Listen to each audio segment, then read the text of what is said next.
I'd like to tell you about the strangest secret in the world. Some years ago, the late Nobel Prize-winning Dr. Albert Schweitzer was being interviewed in London, and a reporter asked him, "Doctor, what's wrong with men today?" And the great doctor was silent a moment, and then he said, "Men simply don't think." It's about this that I want to talk with you. We live today in a golden age. This is an era that man has looked forward to, dreamed of, and worked toward for thousands of years. But since it's here, we pretty well take it for granted. We in America are particularly fortunate to live in the richest land that ever existed on the face of the earth, a land of abundant opportunity for everyone. But do you know what happens? Well, let's take 100 men who start even at the age of 25. Do you have any idea what will happen to those men by the time they're 65? These 100 men who all start even at the age of 25 believe they're going to be successful. If you asked any one of these men if he wanted to be a success, he'd tell you he did. And you'd notice that he was eager toward life, that there was a certain sparkle to his eye, an erectness to his carriage, and life seemed like a pretty interesting adventure to him. But by the time they're 65, 1 will be rich. 4 will be financially independent. 5 will still be working. 54 will be broke. Now think a moment. Out of the 100, only 5 make the grade. Now why do so many fail? What has happened to the sparkle that was there when they were 25? What's become of the dreams, the hopes, the plans? And why is there such a large disparity between what these men intended to do and what they actually accomplished? When we say about 5% achieve success, we have to define success. And here's the best definition I've ever been able to find. Success is the progressive realization of a worthy ideal. If a man is working toward a predetermined goal and knows where he's going, that man is a success. If he's not doing that, he's a failure. Success is the progressive realization of a worthy ideal. Rollo May, the distinguished psychiatrist, wrote a wonderful book called Man's Search for Himself. And in this book he says, the opposite of courage in our society is not cowardice. It is conformity. And there you have the trouble today. It's conformity, people acting like everyone else without knowing why, without knowing where they're going. Now think of it. In America right now, there are over 18 million people 65 years of age and older. And most of them are broke. They're dependent on someone else for life's necessities. Now, we learn to read by the time we're 7. We learn to make a living by the time we're 25. Usually by that time, we're not only making a living, we're supporting a family. And yet, by the time we're 65, we haven't learned how to become financially independent in the richest land that has ever been known. Why? We conform. And the trouble is that we're acting like the wrong percentage group, the 95 who don't succeed. Now, why do these people conform?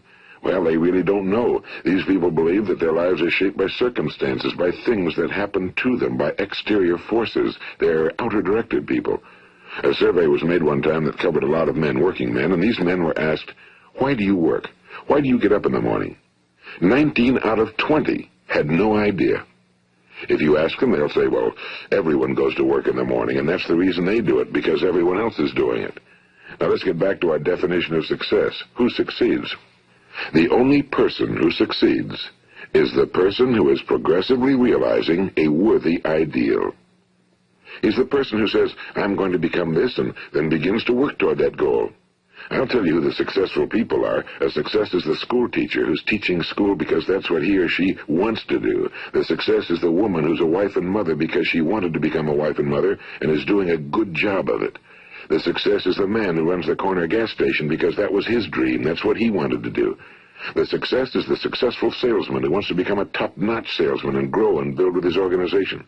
A success is anyone who is doing deliberately a predetermined job because that's what he decided to do deliberately. But only 1 out of 20 does that. That's why today there isn't really any competition unless we make it for ourselves.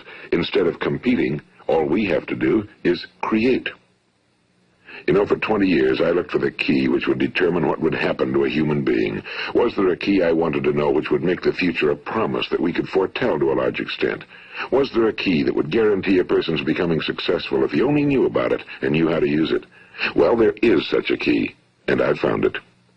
Have you ever wondered why so many men work so hard and honestly without ever achieving anything in particular, and others don't seem to work hard and yet seem to get everything? They seem to have the magic touch. You've heard them say that about someone. Everything he touches turns to gold. And have you ever noticed that a man who becomes successful tends to continue to become successful? And on the other hand, have you noticed how a man who's a failure tends to continue to fail? Well, it's because of goals. Some of us have goals, some don't. People with goals succeed because they know where they're going. It's that simple.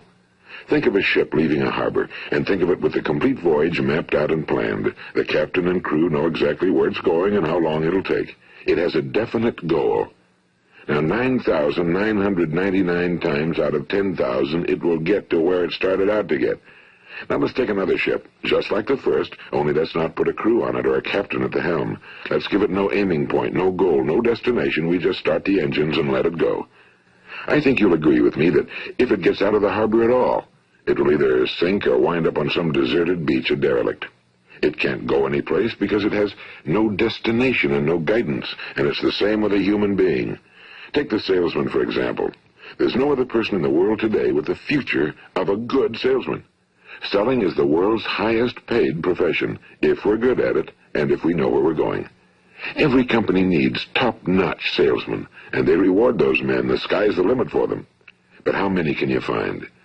Someone once said the human race is fixed, not to prevent the strong from winning, but to prevent the weak from losing. The American economy today can be likened to a convoy in time of war. The entire economy is slowed down to protect its weakest link, just as the convoy had to go at the speed that would permit its slowest vessel to remain in formation. That's why it's so easy to make a living today. It takes no particular brains or talent to make a living and support a family today. So we have a plateau of so-called security, if that's what a person's looking for. But we do have to decide how high above this plateau we want to aim. Now let's get back to the strangest secret in the world, the story that I wanted to tell you today. Why do men with goals succeed in life and men without them fail? Well, let me tell you something which, if you really understand it, will alter your life immediately. If you understand completely what I'm going to tell you from this moment on, your life will never be the same again. You'll suddenly find that good luck just seems to be attracted to you. The things you want just seem to fall in line, and from now on you won't have the problems, the worries, the gnawing lump of anxiety that perhaps you've experienced before. Doubt, fear, well, they'll be things of the past. Here's the key to success and the key to failure. We become what we think about. Now let me say that again. We become what we think about. Throughout all history, the great wise men and teachers, philosophers and prophets have disagreed with one another on many different things. It's only on this one point that they are in complete and unanimous agreement. Listen to what Marcus Aurelius, the great Roman emperor, said. A man's life is what his thoughts make of it. Disraeli said this. Everything comes if a man will only wait. I've brought myself by long meditation to the conviction that a human being with a settled purpose must accomplish it, and that nothing can resist a will that will stake even existence for its fulfillment. Ralph Waldo Emerson said this, a man is what he thinks about all day long. William James said, the greatest discovery of my generation is that human beings can alter their lives by altering their attitudes of mind. And he also said, we need only in cold blood act as if the thing in question were real, and it will become infallibly real by growing into such a connection with our life that it will become real. It will become so knit with habit and emotion that our interest in it will be those which characterize belief. And he also said, if you only care enough for a result, you will almost certainly attain it. If you wish to be rich, you will be rich. If you wish to be learned, you will be learned. If you wish to be good, you will be good. Only you must then really wish these things and wish them exclusively, and not wish at the same time 100 other incompatible things just as strongly. In the Bible you read in Mark 9:23, if thou canst believe, all things are possible to him that believeth. My old friend Dr. Norman Vincent Peale put it this way, this is one of the greatest laws in the universe. Fervently do I wish I had discovered it as a very young man. It dawned upon me much later in life, and I found it to be one of the greatest, if not my greatest discovery outside of my relationship to God. The great law, briefly and simply stated, is that if you think in negative terms, you will get negative results.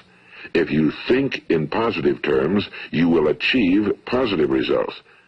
That is the simple fact, he went on to say, which is at the basis of an astonishing law of prosperity and success. In 3 words, believe and succeed. William Shakespeare put it this way: our doubts are traitors and make us lose the good we oft might win by fearing to attempt. George Bernard Shaw said, people are always blaming their circumstances for what they are. I don't believe in circumstances. The people who get on in this world are the people who get up and look for the circumstances they want, and if they can't find them, make them. Well, it's pretty apparent, isn't it? And every person who discovered this for a while believed that he was the first one to work it out. We become what we think about. Now, it stands to reason that a person who's thinking about a concrete and worthwhile goal is going to reach it, because that's what he's thinking about, and we become what we think about. Conversely, the man who has no goal, who doesn't know where he's going, and whose thoughts must therefore be thoughts of confusion and anxiety and fear and worry, becomes what he thinks about. His life becomes one of frustration and fear and anxiety and worry. And if he thinks about nothing, he becomes nothing. Now, how does it work? Why do we become what we think about? Well, I'll tell you how it works as far as we know. Now, to do this, I want to tell you about a situation that parallels the human mind. Suppose a farmer has some land, and it's good fertile land. Now, the land gives the farmer a choice. He may plant in that land whatever he chooses. The land doesn't care. It's up to the farmer to make the decision. Now, remember, we're comparing the human mind with the land because the mind, like the land, doesn't care what you plant in it. It will return what you plant, but it doesn't care what you plant. Now, let's say that the farmer has 2 seeds in his hand. One is a seed of corn. The other is nightshade, a deadly poison. He digs 2 little holes in the earth, and he plants both seeds, one corn, the other nightshade. He covers up the holes, waters, and takes care of the land, and what will happen? Invariably, the land will return what's planted. As it's written in the Bible, as ye sow, so shall ye reap. Now remember, the land doesn't care. It'll return poison in just as wonderful abundance as it will corn. So up come the 2 plants, one corn, one poison. Now, the human mind is far more fertile, far more incredible and mysterious than the land, but it works the same way. It doesn't care what we plant. Success, failure. A concrete, worthwhile goal, or confusion. Misunderstanding, fear, anxiety, and so on. But what we plant, it must return to us. You see, the human mind is the last great unexplored continent on Earth. It contains riches beyond our wildest dreams. It will return anything we want to plant. Now, you might say, well, if that's true, why don't people use their minds more? Well, I think they figured out an answer to that one, too. Our mind comes as standard equipment at birth. It's free, and things that are given to us for nothing we place little value on. Things that we pay money for, we value. The paradox is that exactly the reverse is true. Everything that's really worthwhile in life came to us free. Our minds, our souls, our bodies, our hopes, our dreams, our ambitions, our intelligence, our love of family and children and friends and country, all these priceless possessions are free. But the things that cost us money are actually very cheap and can be replaced at any time. A good man can be completely wiped out and make another fortune. He can do that several times. Even if our home burns down, we can rebuild it. But the things we got for nothing, we can never replace. The human mind isn't used because we take it for granted. Familiarity breeds contempt. It can do any kind of job we assign to it, but generally speaking, we use it for little jobs instead of big, important ones. Universities have proved that most of us are operating on about 10% or less of our abilities. So decide now, what is it you want? Plant your goal in your mind. It's the most important decision you'll ever make in your entire life. What is it you want? Do you want to be an outstanding salesman? A better worker at your particular job? Do you want to go places in your company, in your community? Do you want to get rich? All you've got to do is plant that seed in your mind, care for it, work steadily toward your goal, and it will become a reality. It not only will, there's no way that it cannot. You see, that's a law, like the laws of Sir Isaac Newton, the laws of gravity. If you get on top of a building and jump off, you'll always go down. You'll never go up, and it's the same with all the other laws of nature. They always work. They're inflexible. Think about your goal in a relaxed, positive way. Picture yourself in your mind's eye as having already achieved this goal. See yourself doing the things you will be doing when you've reached your goal. Ours has been called the phenobarbital age, the age of ulcers and nervous breakdowns and tranquilizers, at a time when medical research has raised us to a new plateau of good health and longevity. Far too many of us worry ourselves into an early grave trying to cope with things in our own little personal ways, without learning a few great laws that will take care of everything for us. These things we bring on ourselves through our habitual way of thinking. Every one of us is the sum total of his own thoughts. He is where he is because that's exactly where he really wants to be, whether he'll admit that or not. Each of us must live off the fruit of his thoughts in the future, because what you think today and tomorrow, next month and next year, will mold your life and determine your future. You're guided by your mind. I remember one time I was driving through eastern Arizona, and I saw one of those giant earth-moving machines roaring along the road at about 35 miles an hour with what looked like 30 tons of dirt in it. A tremendous, incredible machine, and there was a little man perched way up on top with the wheel in his hands guiding it. And as I drove along, I was struck by the similarity of that machine to the human mind. Just suppose you're sitting at the controls of such a vast source of energy. Are you going to sit back and fold your arms and let it run itself into a ditch? Or are you going to keep both hands firmly on the wheel and control and direct this power to a specific, worthwhile purpose? It's up to you. You're in the driver's seat. You see, the very law that gives us success is a two-edged sword. We must control our thinking. The same rule that can lead a man to a life of success, wealth, happiness, and all the things he ever dreamed of for himself and his family. That very same law can lead him into the gutter. It's all in how he uses it, for good or for bad. This is the strangest secret in the world. Now, why do I say it's strange, and why do I call it a secret? Actually, it isn't a secret at all. It was first promulgated by some of the earliest wise men, and it appears again and again throughout the Bible, but very few people have learned it, understand it. That's why it's strange, and why for some equally strange reason it virtually remains a secret. I believe that you could go out and walk down the main street of your town and ask one man after another what the secret of success is, and you probably wouldn't run into one man in a month who could tell you. Now, this information is enormously valuable to us if we really understand it and apply it. It's valuable to us not only for our own lives, but the lives of those around us, our families, employees, associates, and friends. Life should be an exciting adventure. It should never be a bore. A man should live fully, be alive. He should be glad to get out of bed in the morning. He should be doing a job he likes to do because he does it well. One time I heard Grove Patterson, the great late editor-in-chief of the Toledo Daily Blade, make a speech, and as he concluded his speech, he said something I've never forgotten. He said, "My years in the newspaper business have convinced me of several things. Among them, that people are basically good, and that we came from someplace, and we're going someplace. So we should make our time here an exciting adventure. The architect of the universe didn't build a stairway leading nowhere." And the greatest teacher of all, the carpenter from the plains of Galilee, gave us the secret time and time again. As ye believe, so shall it be done unto you. I've explained the strangest secret in the world and how it works. Now, on this side, I want to explain how you can prove to yourself the enormous returns possible in your own life by putting this secret to a practical test. I want you to make a test that will last 30 days.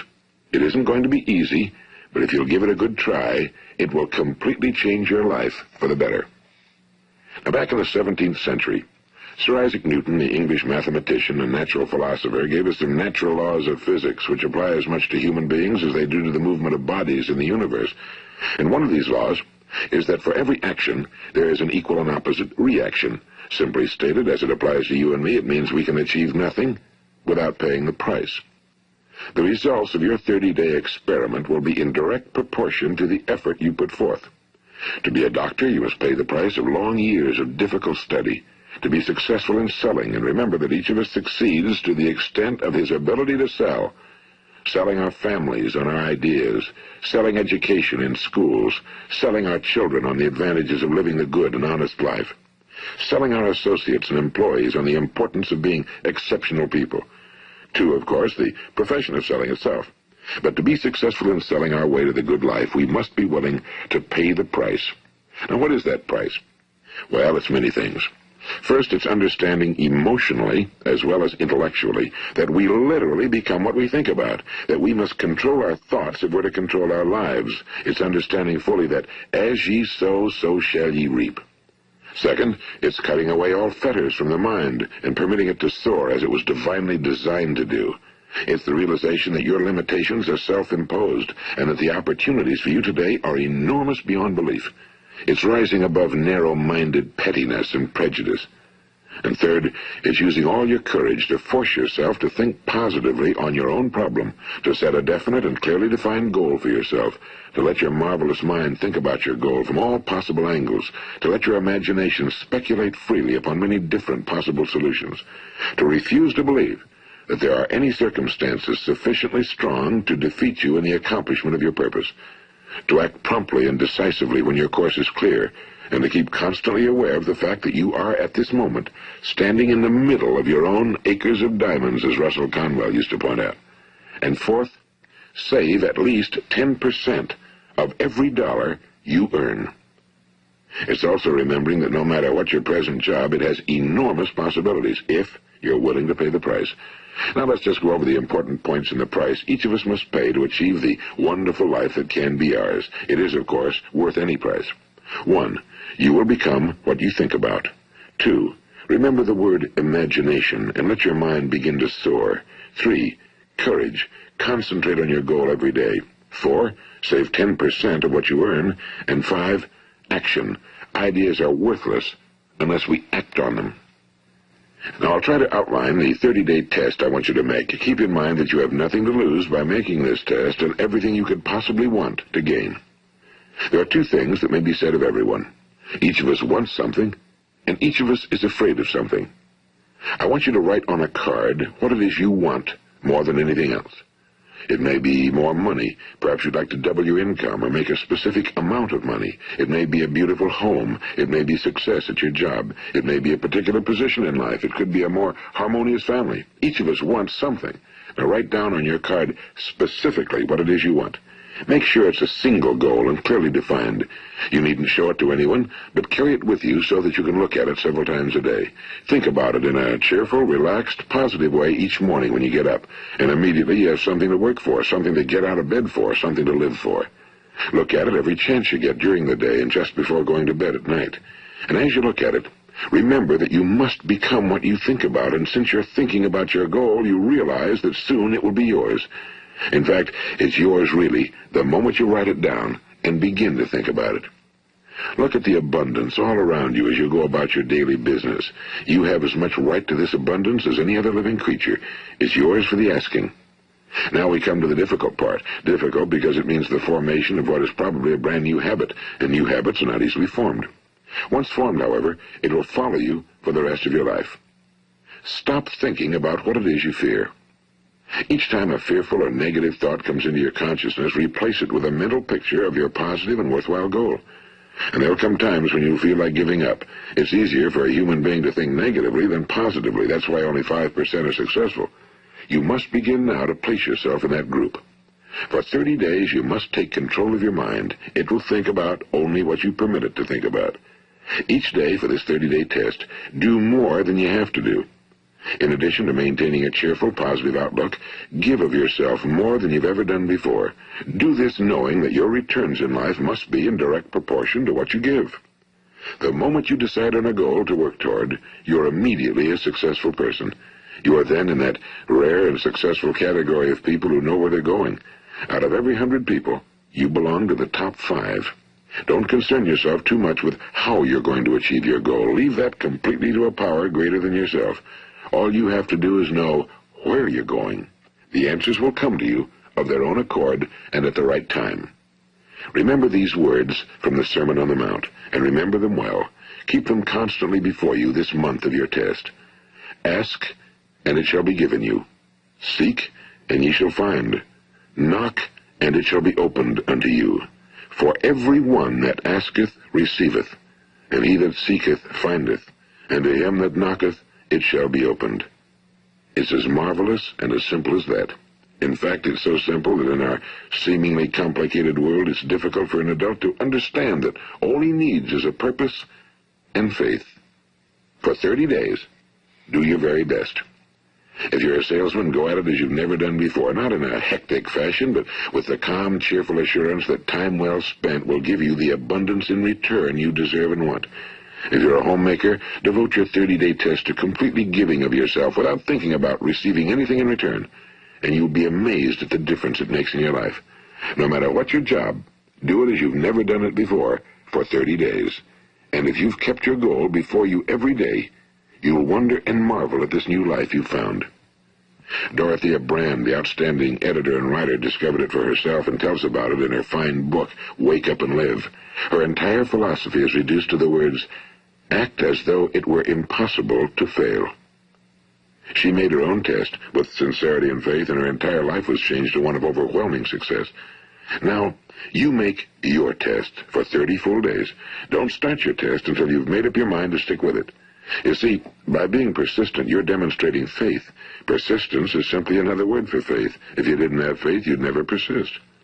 If you should fail during your first 30 days, by that I mean suddenly find yourself overwhelmed by negative thoughts, you've got to start over again from that point and go 30 more days. Gradually, your new habit will form until you find yourself one of that wonderful minority to whom virtually nothing is impossible. And don't forget the card. It's vitally important as you begin this new way of living. On one side of the card, write your goal, whatever it may be. On the other side, write the words we've quoted from the Sermon on the Mount. Ask, and it shall be given you. Seek, and ye shall find. Knock, and it shall be opened unto you. Nothing great was ever accomplished without inspiration. See that during these crucial first 30 days, your own inspiration is kept at a peak. And above all, don't worry. Worry brings fear, and fear is crippling. The only thing that can cause you to worry during your test is trying to do it all yourself. Know that all you have to do is hold your goal before you. Everything else will take care of itself. Remember also to keep calm and cheerful. Don't let petty things annoy you and get you off course. Now, since making this test is difficult, some will say, why should I bother? Well, look at the alternative. No one wants to be a failure. No one really wants to be a mediocre individual. No one wants a life constantly filled with worry and fear and frustration. Therefore, remember that you must reap that which you sow. If you sow negative thoughts, your life will be filled with negative things. If you sow positive thoughts, your life will be cheerful, successful, and positive. Now, gradually, you will have a tendency to forget what you've heard on this recording. Play it often. Keep reminding yourself of what you must do to form this new habit. Gather your whole family around at regular intervals and listen to what's been said here. You know, most men will tell you that they want to make money without understanding the law. The only people who make money work in a mint. The rest of us must earn money. This is what causes those who keep looking for something for nothing or a free ride to fail in life.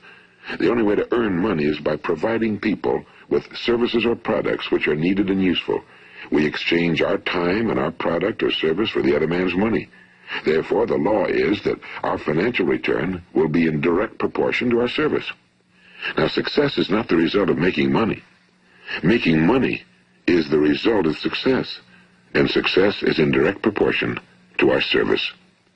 Most people have this law backwards.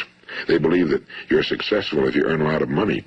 The truth is that you can only earn money after you're successful. It's like the story of the man who sat in front of the stove and said to it, "Give me heat, and then I'll add the wood." How many men and women do you know, or do you suppose there are today, who take the same attitude toward life? There are millions. We've got to put the fuel in before we can expect heat. Likewise, we've got to be of service first before we can expect money. Don't concern yourself with the money. Be of service. Build, work, dream, create. Do this, and you'll find there's no limit to the prosperity and abundance that will come to you. Prosperity, you know, is founded upon a law of mutual exchange. Any person who contributes to prosperity must prosper in turn himself. Sometimes the return will not come from those you serve, but it must come to you from someplace, because that's the law. For every action, there is an equal and opposite reaction. As you go daily through your 30-day test period, remember that your success will always be measured by the quality and quantity of service you render, and money is a yardstick for measuring this service. No man can get rich himself unless he enriches others. Now, there are no exceptions to a law. You can drive down any street in America and from your car estimate the service that's being rendered by the people living on that street. Had you ever thought of this yardstick before? It's interesting. Some, like ministers and priests and other devoted people, measure their returns in the realm of the spiritual, but again, their returns are equal to their service. Once this law is fully understood, any thinking person can tell his own fortune. If he wants more, he must be of more service to those from whom he receives his return. If he wants less, he has only to reduce his service. This is the price you must pay for what you want. If you believe you can enrich yourself by deluding others, you can end only by deluding yourself. It may take some time, but just as surely as you breathe, you'll get back what you put out. Don't ever make the mistake of thinking you can avert this. It's impossible. The prisons and the streets where the lonely walk are filled with people who tried to make new laws just for themselves. We may avoid the laws of man for a while, but there are greater laws that cannot be broken. An outstanding medical doctor recently pointed out 6 steps that will help you realize success. 1. Set yourself a definite goal. 2. Quit running yourself down. 3. Stop thinking of all the reasons why you cannot be successful and instead think of all the reasons why you can. 4. Trace your attitudes back through your childhood and try to discover where you first got the idea you couldn't be successful, if that's the way you've been thinking. 5. Change the image you have of yourself by writing out a description of the person you would like to be. And 6. Act the part of the successful person you have decided to become. The doctor who wrote those words is a noted West Coast psychiatrist, Dr. David Harold Fink. Do what the experts since the dawn of recorded history have told you must do. Pay the price by becoming the person you want to become. It's not nearly as difficult as living unsuccessfully. Make your 30-day test, then repeat it again, and each time it will become more a part of you until you'll wonder how you could ever have lived any other way. Live this new way, and the floodgates of abundance will open and pour over you more riches than you may have dreamed existed. Money? Yes, lots of it. But what's more important, you'll have peace. You'll be in that wonderful minority who lead calm, cheerful, successful lives. Start today. You have nothing to lose, but you have a whole life to win.